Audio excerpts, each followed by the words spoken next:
She needed a wagon. He needed cover. Neither of them needed the other, or so they told themselves when they shook hands in the dirt outside Fort Smith and agreed to lie to a preacher. The problem was, the preacher was real. The vows were real. And somewhere between the Red River crossing and the first time he pulled her out of a flash flood with nothing but one hand and sheer stubbornness, the marriage stopped being a performance. Chapter 1.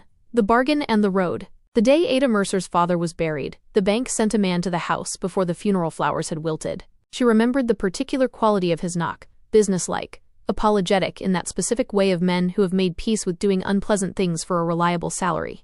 She'd opened the door still in her black dress, her dark hair pinned back with the good combs her mother had left her, and he'd had the decency to look uncomfortable as he handed her the envelope. Not enough decency to leave without watching her open it. The letter inside was 2 paragraphs and a figure. The figure was what her father owed. The 2 paragraphs explained what happened next if she didn't pay it. She was 26 years old with a dead fiancé. She had $60 in the tin behind the kitchen stove and a teaching position at the Harlow County Schoolhouse that paid her $14 a month, which was considered generous for a woman. The figure in the letter was $412. Her father had been borrowing against the land for 3 years without telling her, not out of malice but out of the particular stubborn optimism of men who believe the next season will be different, the next harvest will cover it, there is always more time. There had not been more time. There had been a wet spring that rotted half the crop and a dry summer that finished the rest, and then there had been a Wednesday in October when Thomas Mercer sat down in his chair after supper, closed his eyes, and didn't open them again. Ada had 2 weeks to vacate the property. She spent the first week settling her father's affairs with the grim efficiency of someone who has always been better at managing crisis than sitting inside it. She sold the furniture, the farm equipment, the good china her mother had carried from Ohio in a crate lined with straw.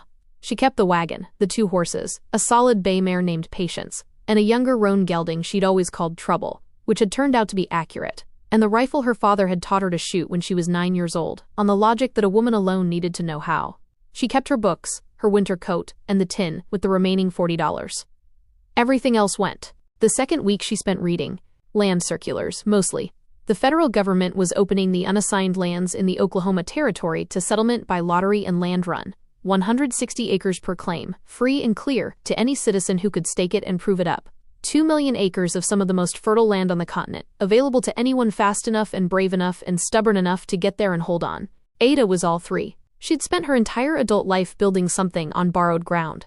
The idea of owning land outright, land that no bank could put a lien on, land with her name on the deed and nobody else's, settled something in her chest like a key turning in a lock. She pointed the wagon south and didn't look back at Harlow County even once. She arrived at the staging camp outside Fort Smith, Arkansas on a Tuesday in late March, and her first impression was noise. The place was a city that hadn't existed 6 months ago, hundreds of wagons arranged in rough clusters across the flats, cook fires sending up columns of smoke, children running between the wheels, men arguing over maps and water rights and the best route to the border. The smell was horses and wood smoke, and the particular human smell of people living in close quarters on hope and nerves. Ada pulled Patience and Trouble to a stop at the edge of the camp and sat for a moment taking it in. She was, she noted, one of very few women traveling without a man visibly attached. There were some, widows, mostly, from what she could see, with children aboard and the specific look of people who have run out of other options. But the camp was overwhelmingly male, overwhelmingly loud, and the way several of the men nearest her stopped to look when she climbed down from the wagon seat was a particular kind of attention she had learned to navigate without acknowledging. She was worth looking at. Ada knew this the way she knew other objective facts about herself, without vanity and without particular pleasure. She was tall for a woman, with dark hair she kept pinned up but which had a tendency to escape in pieces around her face when it got warm. Her eyes were a pale gray-green that people sometimes stopped to comment on, which she had always found more inconvenient than flattering. Her jaw was strong, and her mouth was wide, and she had the kind of face that looked better in motion than in stillness, better when she was arguing or laughing or concentrating, than when she was trying to look agreeable. She had stopped trying to look agreeable somewhere around the age of 22. It had improved her life considerably. She straightened her coat, picked up her wagon documents, and went to find Silas Pruett. She'd heard his name 3 times before she reached Fort Smith, always in the same context. If you want to make it across, you want Pruett's train. He was ex-military, people said. Organized. Strict. He ran the largest and most orderly caravan departing for the Oklahoma border, with a proper rotation of outriders, established protocols for river crossings, a camp doctor on retainer, and zero tolerance for disorder. He'd made the journey twice already for other purposes, and knew the terrain. She found him at the head of the camp, standing over a folding table covered in maps, a coffee tin at his elbow, and a look on his face that suggested he had not slept enough and did not intend to start. He was a big man, somewhere in his 50s, with iron-gray hair cut close, and the kind of posture that never quite came off duty. He looked up when she approached and waited for her to speak. She introduced herself, stated her business, presented her wagon documents, and her land-run registration papers. She explained that she was traveling alone, that she had 2 sound horses and a wagon in good repair, that she was an experienced driver and a fair shot, and that she expected to carry her own weight on the trail without assistance. Pruett listened to all of it.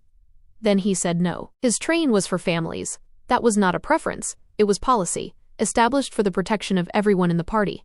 An unattached woman created problems he didn't have the resources to manage, friction among the men, vulnerability he'd be obligated to address, a liability he hadn't contracted for. He said all of this with the impersonal directness of someone stating weather conditions. Nothing personal. His answer was no, Ada argued. She was good at arguing. She had the schoolteacher's gift for making a case with the patience of someone accustomed to explaining things to people who weren't yet convinced. She laid out every reasonable point. He acknowledged each one, and declined again. She was still arguing when he picked up his coffee and turned back to his maps, which was a dismissal so complete she felt it like a physical thing. She walked back to her wagon with her teeth set and her hands very controlled at her sides, and stood there doing calculations. She could attempt the journey alone. People did. Some of them made it. The probability calculus was not in her favor, not because she doubted her own capability, but because the trail between Fort Smith and the Oklahoma border ran through territory where lone travelers, especially women, had a way of arriving at their destinations, minus their wagons and horses and occasionally their lives. She had 1 rifle, $40, and stubbornness. Stubbornness was not nothing.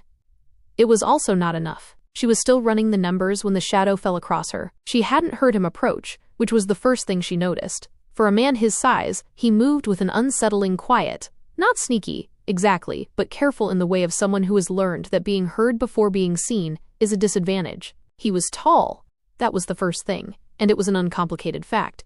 He stood a clear head above her, which put him somewhere north of 6 feet, with the kind of build that came from actual work rather than intention. Broad through the shoulders, lean through the waist, with hands that looked like they'd been used hard and often. He wore trail clothes, dark trousers, a worn canvas coat the color of dust, boots that had covered serious mileage, with a functionality that suggested no part of his appearance was decorative. He had a rifle across his back and a Colt on his hip, both of them worn with the ease of tools rather than weapons. His face was the kind that took a moment to resolve into its full effect. Sun-darkened skin, a jaw that could have been cut from the same limestone as the Oklahoma bluffs, a nose that had been broken at least once and set itself without much intervention. His hair was dark brown going to black, a little long, pushed back from his face with the carelessness of a man who'd stopped thinking about it. His eyes, when he looked at her directly, were a dark amber, the color of good whiskey held up to firelight, and the quality of attention in them was different from the attention she'd been getting all morning. The other men had looked at her the way men look at a woman. This one looked at her the way a man looks at a situation he's already started thinking through. He said, without preamble, "You heard him say no." It wasn't a question. Ada looked at him for a moment with the particular assessment she applied to unknown quantities. "I did," she said. "I've got the same problem." He said it with a flatness that acknowledged the absurdity. A man of his size and evident capability, explaining that a wagon master wouldn't take him. "I need to travel with a group. A large, legitimate group, where nobody has a reason to look at me twice. Pruett won't take a single man any more than he'll take a single woman." Ada looked at him steadily. That's a very efficient way to explain half of a proposition. Something moved at the corner of his mouth. Not quite a smile, more the ghost of one, the shadow a smile leaves on a face unused to making them. The other half is that Pruett takes families. "We could be a family. On paper." Silence. Ada held his gaze and let the silence do its work. "Married," he said. "I understood you." She looked at his hands, his equipment, the particular way he was standing, not crowding her, she noticed, keeping his distance with a deliberateness that felt like courtesy. She looked back at his face. "What are you running from?" He blinked. Not many people asked that directly, she suspected. "Something that has nothing to do with you. And that I'd like to keep that way." "That's not an answer." "No," he agreed. "It's not." He met her eyes and held them, and what she found there was complicated. Trouble, yes, she'd seen that from 10 feet away, but also something steadier underneath, something that hadn't broken yet, under whatever was pressing on it. "I'll tell you what I can. Not here, not now. But I won't lie to you about it." Ada Mercer had been lied to by a bank, by a harvest, by the general implied promise that if you worked hard and were sensible and kept your accounts in order, the world would behave accordingly. She was no longer impressionable about lies, or the people who told them. This man, she thought, was not lying about what he was offering. He might be leaving out significant portions of the truth, but the portions he was presenting were straight. "What's the arrangement?" she said. Not a question, but a negotiation opening. "You drive your wagon. I ride outrider and handle the heavy work, crossings, repairs, anything physical. You handle the camp cooking and the domestic appearances Pruett will be watching for. We split the claim when we get to Oklahoma. Adjacent lots, different deeds. When we arrive, we go our separate ways, and the marriage is a problem for the courts to untangle whenever you want to trouble yourself with it." He paused. "I won't trouble you personally, on the trail or after." The last part was said with a directness that she found, against her better judgment, reassuring. He wasn't offering more than he was saying, and he wasn't pretending the arrangement had implications it didn't. "Your name," she said. "Cole Rourke. Ada Mercer." She extended her hand. He took it, a firm, brief grip, the handshake of someone who understood that she was extending it as a professional courtesy and not an invitation. "We'll need to move quickly if Pruett's train leaves at dawn. There's a preacher at the north end of camp," Cole said. "Pruett sent me to him last week about something else. He'll marry us tonight if we ask him." Ada nodded once. She had the sense, even then, even in that first hour, that she was making a decision with more dimensions than she could currently see. But the math was still the math. The land was still the land. And Cole Rourke, whatever trouble he was carrying, had looked at her like an equal from the first word, which was more than she could say for anyone else at that camp. "Tonight," she said. "Let's go." The preacher's name was Caleb Moore, and he was not what either of them expected. Ada had been anticipating a justice of the peace, some camp official with a ledger and a rubber stamp, a man who performed weddings with the same bureaucratic remove as recording a land title. What they found at the north end of camp was a man in his 60s with a circuit minister's collar, and the kind of face that had spent decades in conversation with both God and weather. His wagon served as his home and his church, with a small wooden cross above the door, and Ada noticed, a well-worn Bible on the seat. He looked at them for a moment when they arrived, this mismatched pair in the blue firelight, Ada still in her travel coat, and Cole with his hat in his hands, and something in his expression suggested he saw more than they intended him to. "You want to be married," he said. Also not a question. "Yes," Ada said. He studied them both with the unhurried attention of a man who had performed this particular ceremony enough times to recognize the various reasons people arrived at it. Then he nodded, stood, and went inside for his Bible. He did not ask them whether they were certain. He did not offer premarital counsel. He simply came back out, opened the passage he kept marked, and began. The ceremony lasted 4 minutes. It felt longer. Reverend Moore spoke the traditional words without abbreviating them. To have and to hold, from this day forward, for better for worse, for richer for poorer, in sickness and in health. And there was something in the particular gravity of his voice that made the words land with more weight than Ada had prepared for. She kept her eyes on the middle distance. Cole stood very still beside her. When Moore got to the rings, Cole said quietly, "We don't have rings." Moore nodded as if this was unremarkable, made a brief notation, and continued, "I now pronounce you man and wife." He said it with complete sincerity. He closed his Bible. He shook Cole's hand and looked at Ada with an expression that was neither congratulatory nor pitying, but something more complicated. Something that held, she thought, a faint wish of good luck and an awareness that they would need it. Walking back to the wagon in the dark, Ada processed the fact that she was legally married to a man whose last name she'd learned 40 minutes ago. Cole walked beside her in silence. At the wagon he stopped. "I'll sleep under," he said, meaning under the wagon, giving her the wagon bed without being asked. She nodded. Started to climb up. Stopped with one hand on the seat. "Cole." He looked at her. "The things you said you'd tell me. Start thinking about how you want to say them, not an accusation. Just a reminder that she'd accepted a partial truth tonight and hadn't forgotten it." He held her gaze for a moment. "All right," he said quietly. She climbed into the wagon, pulled the canvas flap, and lay in the dark listening to the camp settle around her, thinking about land and decisions and the particular heaviness of a real preacher's real words, and eventually she slept. The train moved out at first light. There were 42 wagons in Pruett's party, carrying somewhere around 160 people, families mostly, with a scattering of newly formed partnerships not unlike Ada and Cole's. All of them pointed at the same invisible line on a map where the United States government had drawn a border around possibility and said, "On April 22nd, this is yours if you can take it." The first 3 days were the shakedown period, when the train found its rhythm and its problems. The Hendersons, James and Martha, with 4 children between the ages of 4 and 12, rolled in the wagon directly behind Ada and Cole's.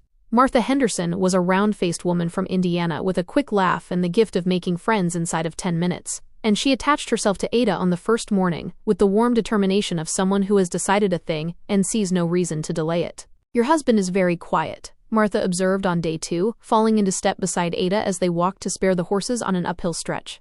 She said it without judgment, more with the bright curiosity of a woman who appreciated a good character study. "He is," Ada agreed. "My James talks enough for 3 men," Martha said cheerfully.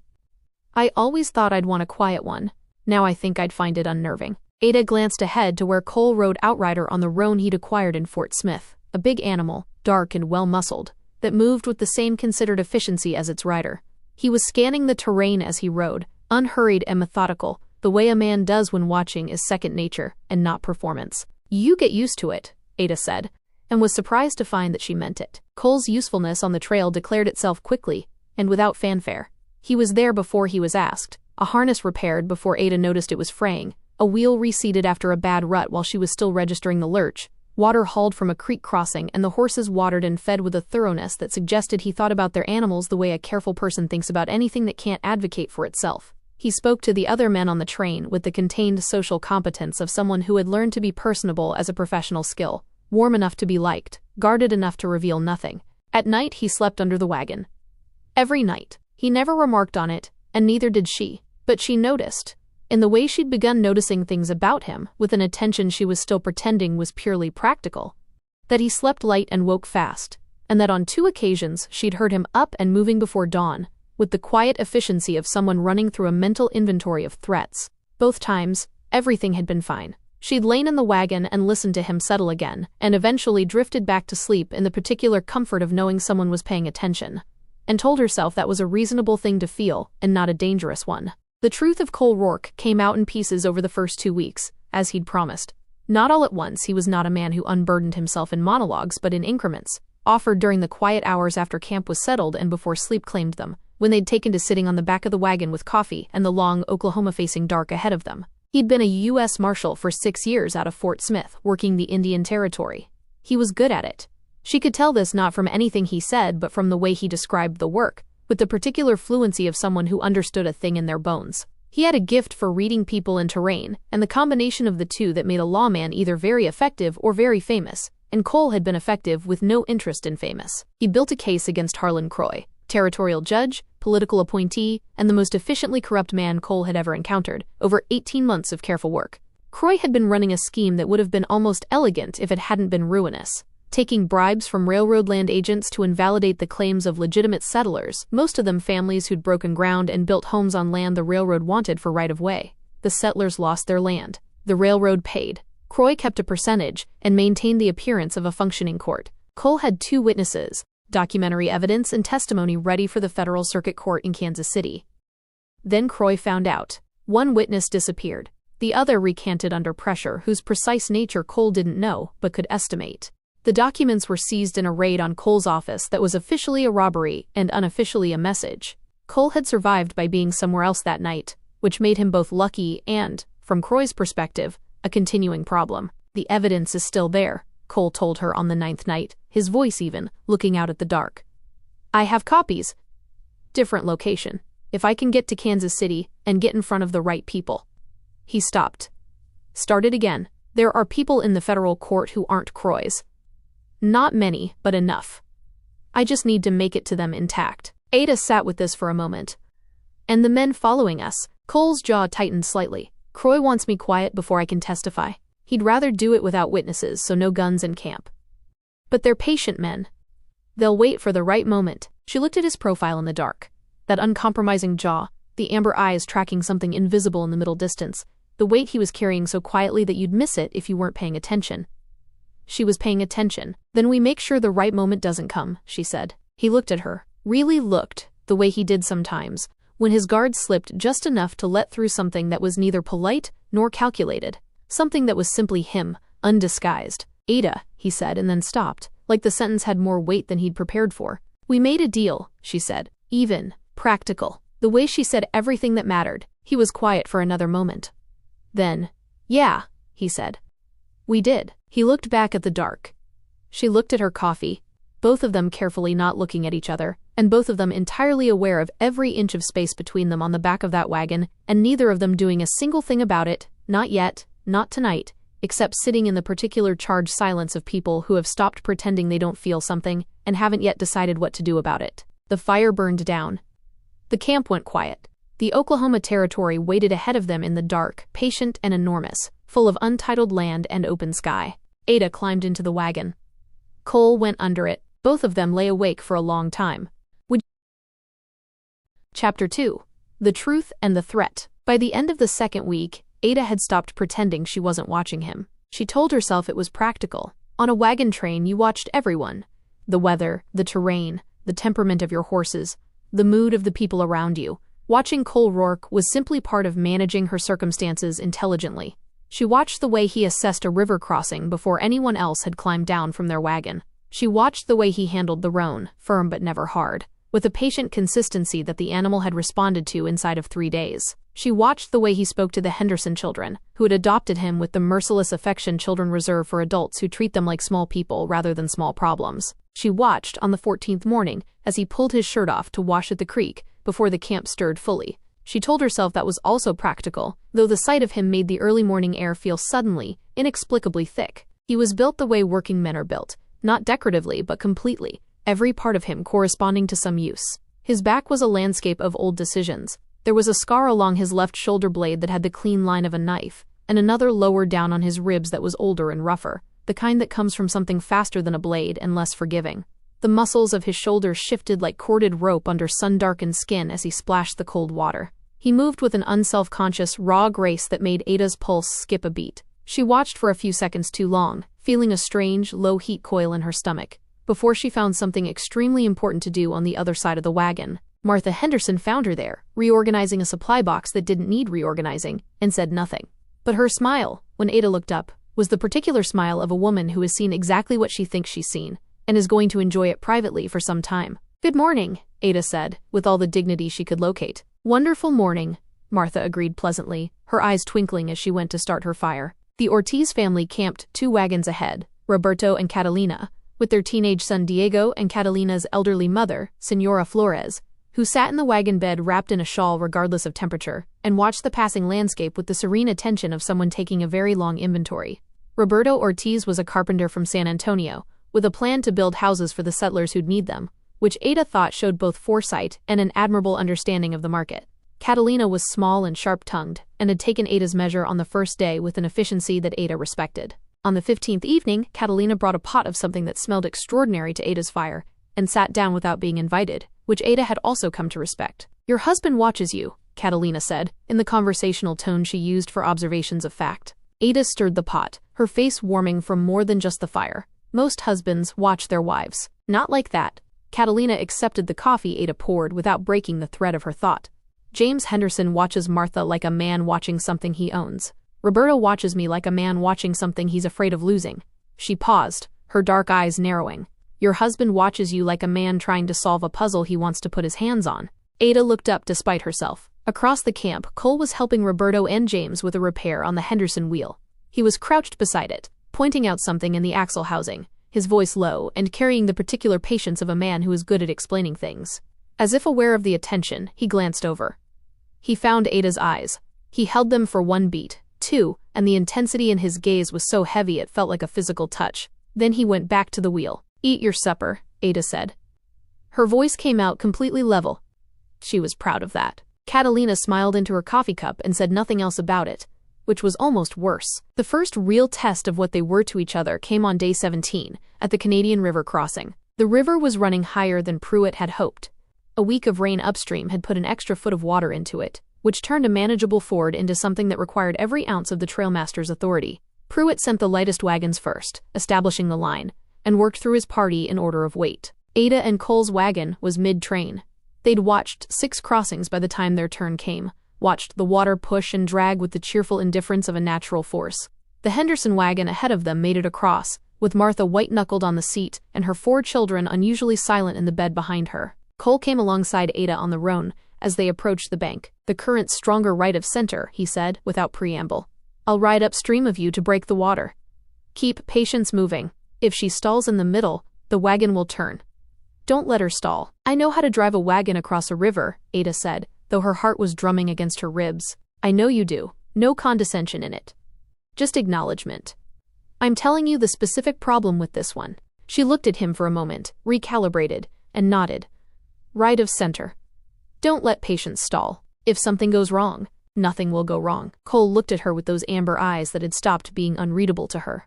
What was in them now was not doubt. It was a fierce, protective focus. It was the look of a man who had decided that her safety was the only thing that mattered in the world. Nevertheless, he said, she put patience into the water. It went wrong almost immediately, and not because of anything Ada did.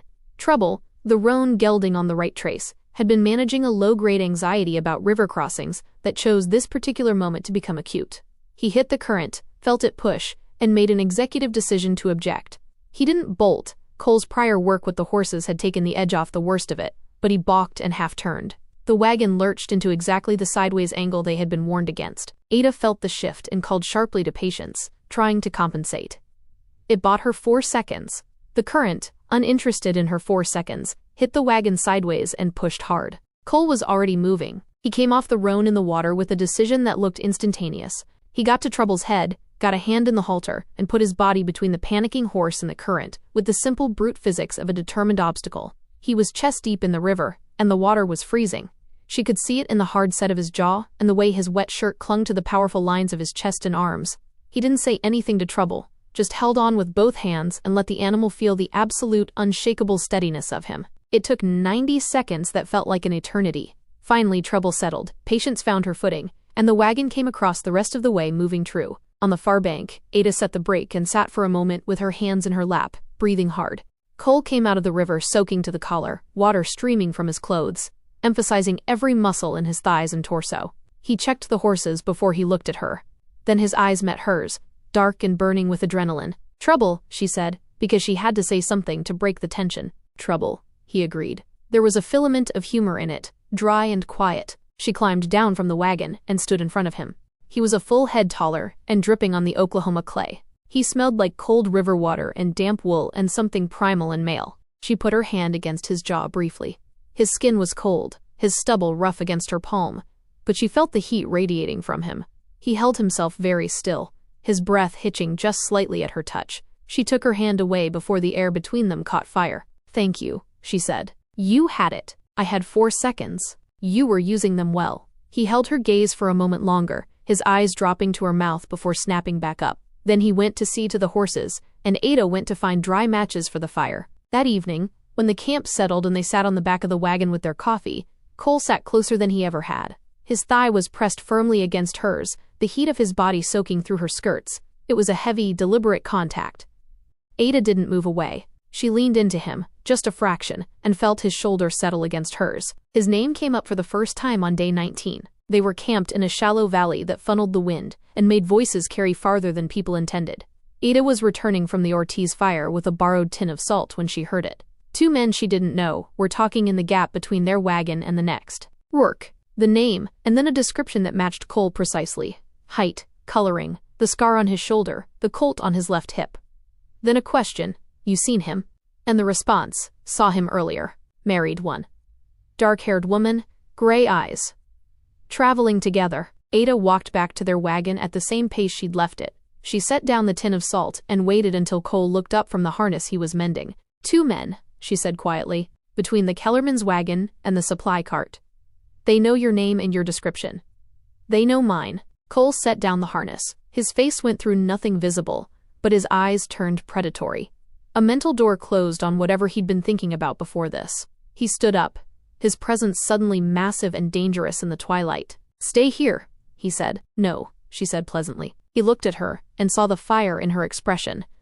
He reconsidered. Don't let them see you looking, he said instead. They moved through the camp together, a married couple taking an evening walk. Cole identified the men with 2 seconds of oblique attention as they passed, and Ada identified them along with him. Both were ordinary-looking in the specific way of men who work at being ordinary. They sat by a fire on the outer ring of camp and talked to no one in particular.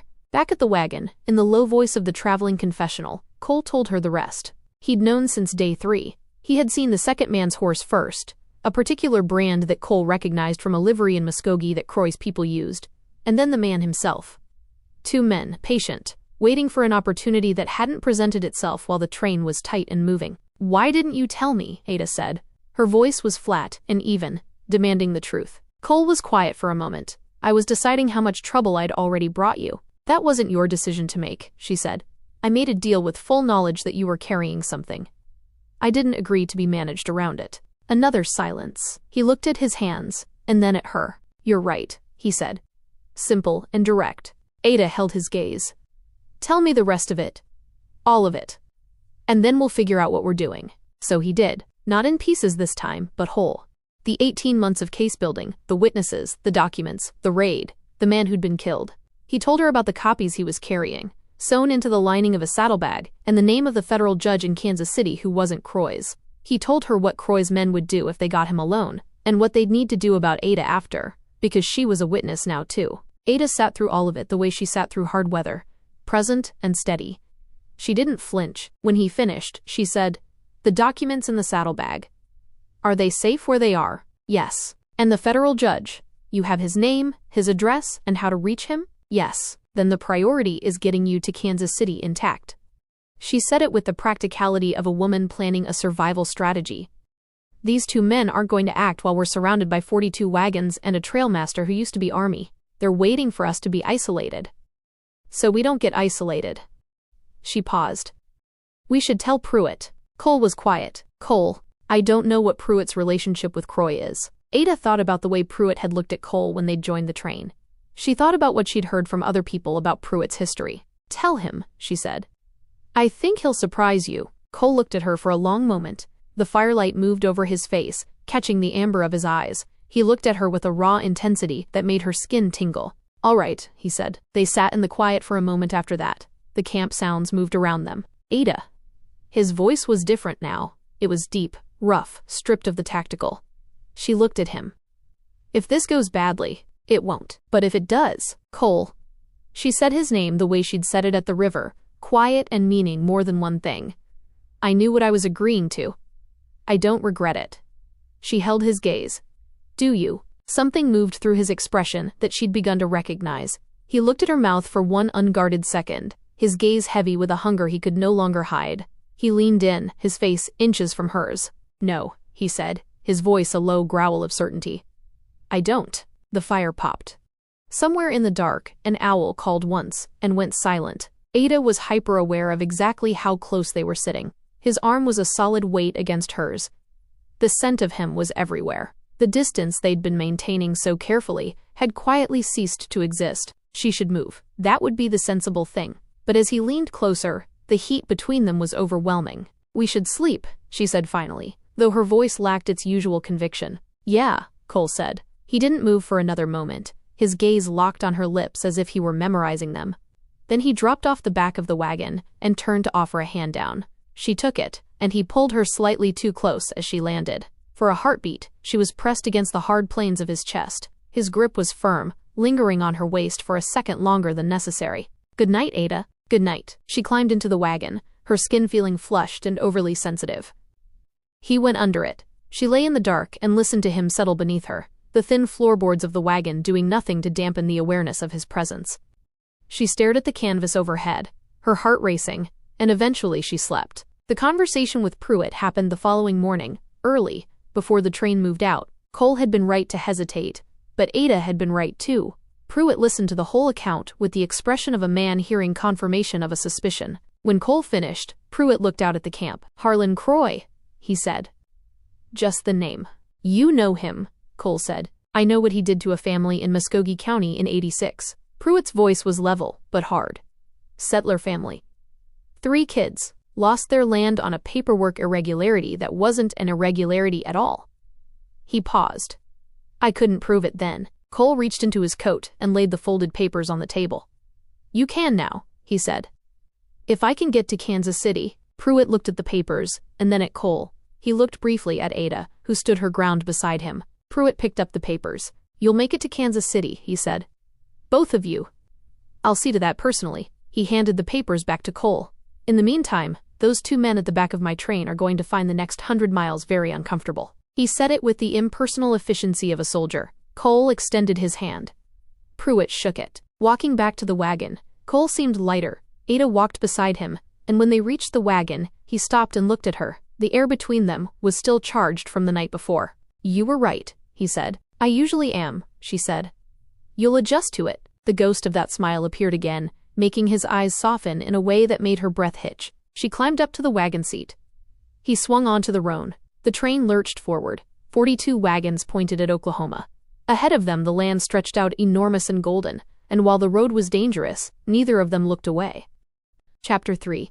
The Crisis, the Run, and the Real Thing. The attack came on a Thursday night, 3 days from the Oklahoma border, when the moon was down and the camp had been asleep for 2 hours. Ada woke to silence, not the comfortable silence of a settled camp, the breathing silence punctuated by the small sounds of horses shifting and fires cooling and 40-some families doing the unconscious work of being alive in the dark. This was a different quality of silence. It was an absence where there should have been presence. She lay still for 3 seconds, cataloging it the way Cole had taught her without meaning to.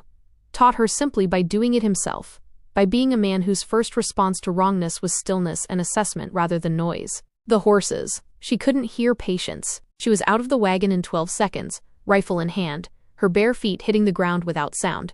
The night was black and cold, the fire long burned to coals, the camp a collection of dark shapes against a darker sky. She moved to the front of the wagon where the horses should have been picketed and found the rope on the ground, cut clean.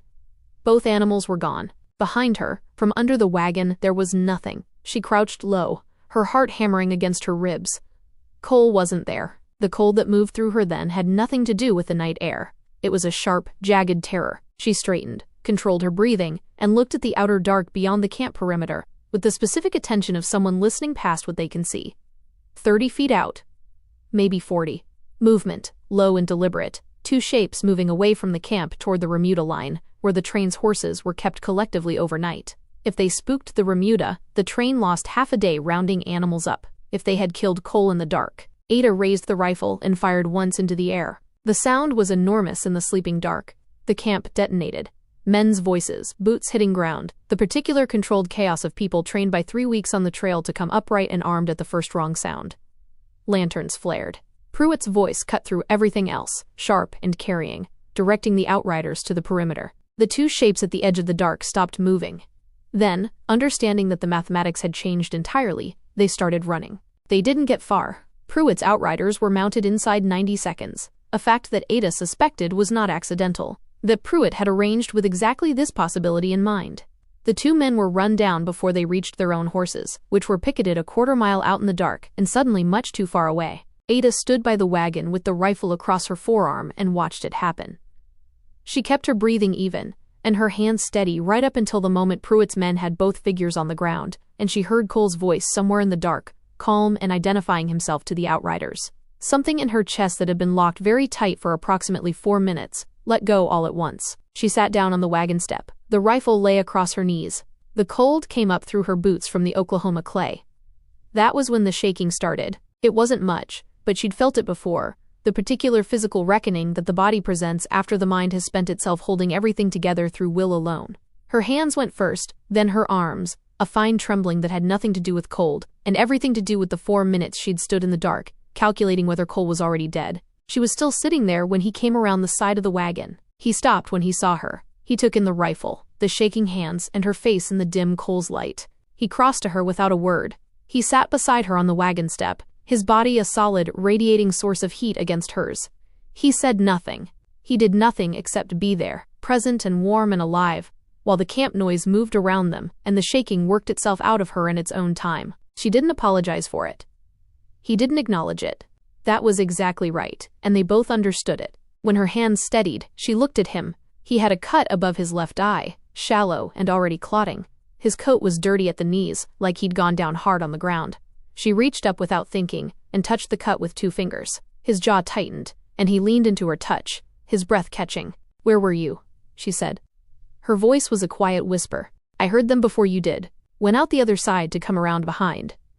A pause. "They moved faster than I expected. By the time I had the angle, the shot had already gone up. I didn't know where you were." He turned his head and looked at her directly.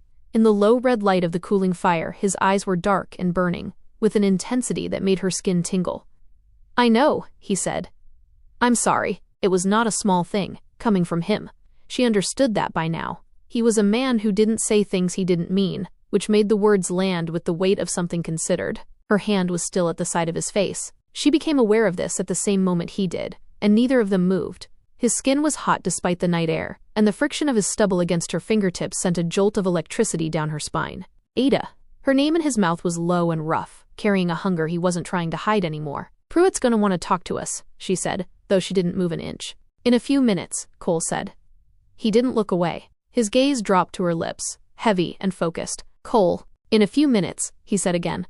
Softer this time, his voice a low vibration she felt in her own chest. She let her hand move from the cut, tracing the hard line of his jaw, and then she dropped it to her lap and looked away first. She took a breath that was steadier than the last one, even as the air between them remained thick with unspoken desire. All right, she said. Let's go hear what Pruett found. What Pruett found confirmed what Cole had already known. The two men were Croys, hired out of Muskogee through an intermediary. Their instructions were clear. Disable the wagon, separate the targets from the group, and do whatever was necessary. Pruett held them through the night and turned them over at the border, crossing the following morning to a federal deputy. The deputy looked at the papers Cole provided and told him that the territorial circuit judge in Kansas City had been expecting correspondence and would want to speak with him in person. Cole said he'd be there before the month was out. When the deputy rode away, Pruett clapped Cole once on the shoulder and went back to his train without ceremony. That night, the last camp before the border, and the last night before the land run, was different from all the others. The air had changed. Everyone felt the collective hum of people on the eve of something irrevocable. The camp was louder than usual, fires burning later, children allowed to stay up late because their parents were too electric with anticipation to enforce the rules. Ada cooked a proper supper, the last of the good provisions she'd been rationing. They ate with the Hendersons and the Ortiz family around a shared fire that burned warm and high against the Oklahoma night. Martha Henderson, who had been watching Ada and Cole with the quiet attention of a woman assembling a story, raised her tin cup. To new land. And new beginnings. Everyone drank. Cole, sitting close enough to Ada that she could feel the heat of his thigh against hers, touched his cup briefly to hers. When she glanced at him, he was already looking at her. The amber eyes in the firelight were open and burning with a careful, constant, unperformed thing that had been undoing her in increments for weeks. She looked away, her heart racing as she drank her coffee. After supper, the other families drifted toward their wagons. The night came down around the camp, and Ada washed the tin plates by the fire. Cole dried them without being asked. They moved around each other in the small domestic space they'd built, with the wordless efficiency of people who have learned each other's rhythms at a cellular level. It was ordinary, and it was unbearable. By the time they were done, Ada's nerves were wound so tight she could feel her own heartbeat in her fingertips. She hung the cloth and turned. Cole was right there, close in the fire's warm radius. He was looking at her with an expression that had finally stopped being careful. We reach the border tomorrow, he said. I know. The run starts at noon. Cole. She said his name with a steadiness she did not entirely feel. If you're working up to saying something, say it. He looked at her for a long moment. The fire moved between them, casting flickering shadows across his rugged features. I don't want tomorrow to be an ending, he said. It was plain and direct, and she could see the effort it took for him to be that vulnerable. I know that was the arrangement. I know what we agreed, but somewhere between Fort Smith and here. He stopped. Started again. I stopped pretending somewhere around day 2. I don't know when you did. She held his gaze, her breath hitching in her throat. Day 4, she said. When I worked out the preacher was real. Something cracked open in his expression, sudden and real and full of relief. Ada. Her name again, but different this time. Deep and needy. She reached up and took his face in both her hands and kissed him. He went still for one stunned second. She felt the absolute motionlessness of a man who has braced for a long time against a storm and doesn't know what to do when the clouds finally break. Then his hands found her waist, pulling her flush against him, and he kissed her back. There was nothing tentative in it. It was the accumulated weight of 30 days of restraint, finally giving way to a raw, desperate hunger. He pulled back just enough to look at her, his hands gripping her hips. Both of them were breathing hard now, the air between them electric. I've been wanting to do that since the first time I saw you climb down from that wagon, he whispered. Me too, she said, her voice a low murmur. She laughed, a real one, low and startled, and he made a sound against her hair that was as close to a laugh as she'd heard from him. Then his arms were around her properly, and she pressed her face against his throat, breathing in the scent of him. They stood like that for a long time in the warm dark. Later, Much later, after the fire had burned low and the camp had gone entirely silent, Ada lay in the wagon with Cole beside her. The canvas was above them, and the whole wide Oklahoma sky was pressing down on the world outside. This was the specific thing she hadn't known she'd been missing. It wasn't just the physical warmth of him, though that was overwhelming. It wasn't just the particular satisfaction of a month's worth of wanting finally resolved, though that had been even more intense and shattering than her imagination had suggested. It was the easy silence after. His arm was under her head, her hand was on his chest, and his heartbeat was steady and strong under her palm. They were in the loose, comfortable quiet of people who have run out of things to pretend. "Tell me about the land," she said. "What you want to build on it." He was quiet for a moment, and she felt him deciding whether to let himself want something out loud. "A house first," he said. "A proper one, not a sod house. Wood, with a real floor." His voice was low and unhurried. "A barn, maybe 20 acres of winter wheat to start, see what the soil does." A pause. "You?" "A garden first," Ada said. "A kitchen garden. Then I want to start a school." She felt him turn his head toward her. "There won't be one for miles when the settlers come in. Children will need somewhere to go. You've planned it out. I've had time. It's a long trail." His arm tightened slightly around her. She felt him smile against her hair, a rare, genuine expression of joy. "Ada, I meant what I said by the fire." His voice was serious again.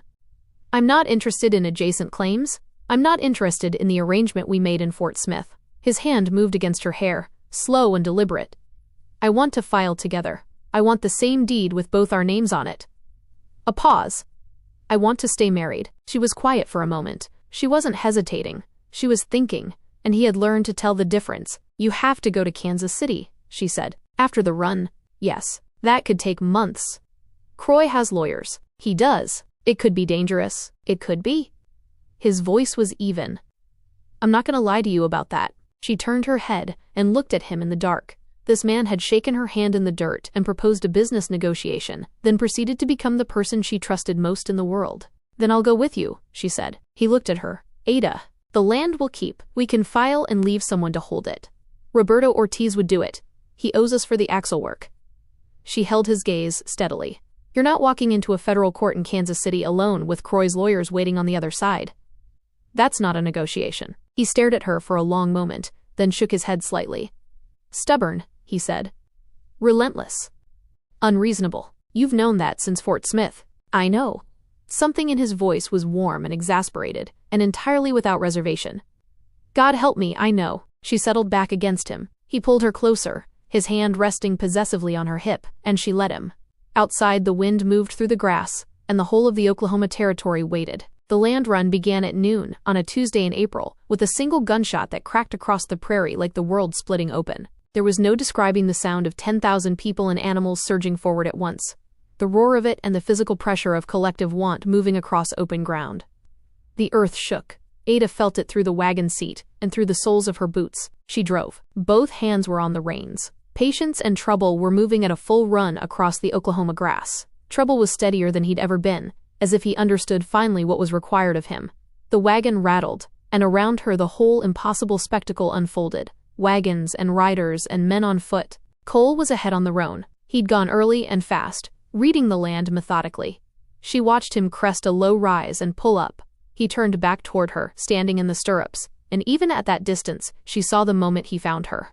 His whole body changed, a specific loosening of a man who was looking for one thing, and finally found it. She drove toward him, up the rise, through the grass, the roan sidestepping with excitement as Patience came up beside him. "There," Cole said, pointing north.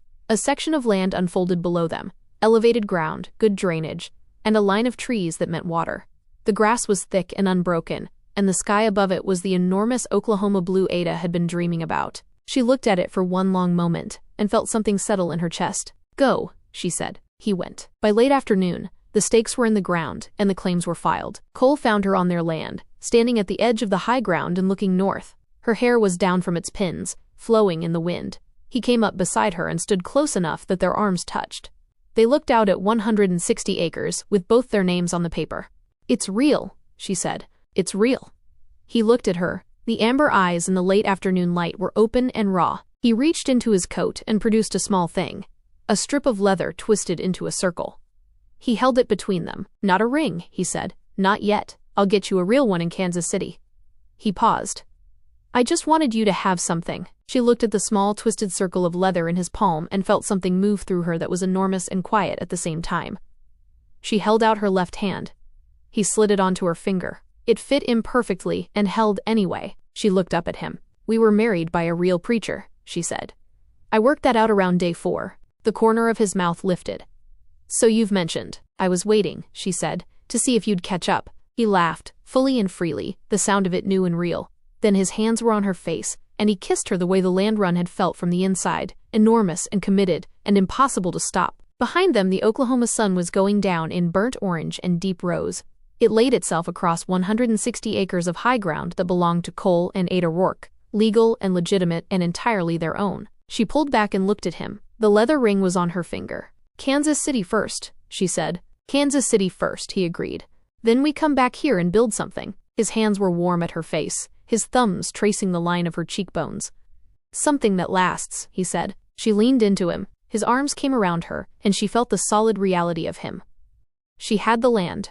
She had the deed with both their names. She had, improbably, and without planning it, considerably more than she'd come for. Outside, Oklahoma went on forever in every direction, patient and enormous. The grass moved in the evening wind. Tonight the stars came out one by one over the territory, and Cole Rourke held his wife on their own ground. They had come for land. They had found something that didn't need staking.